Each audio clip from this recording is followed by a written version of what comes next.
How to boot pendrive with Windows 11. First open the Chrome and then search the Rufus.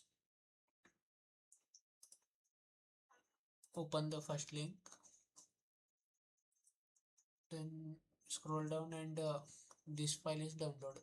Click this exe file, then it download.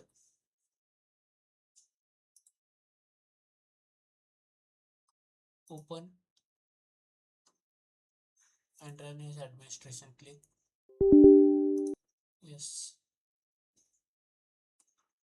Then again open new Windows and search Windows 11. Then scroll down, select Windows 11 multiple edition, then confirm and this is select United States English and then confirm.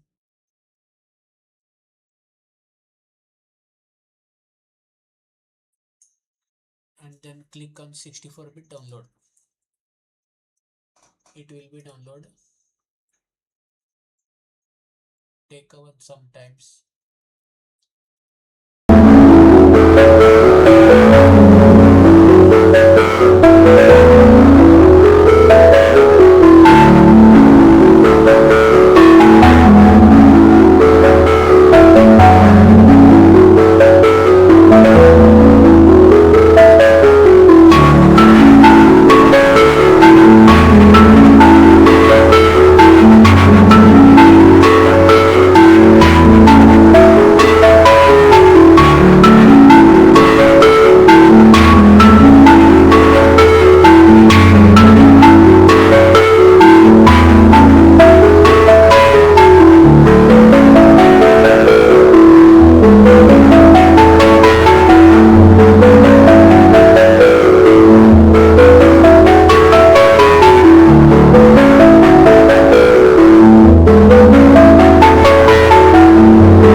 It takes us sometimes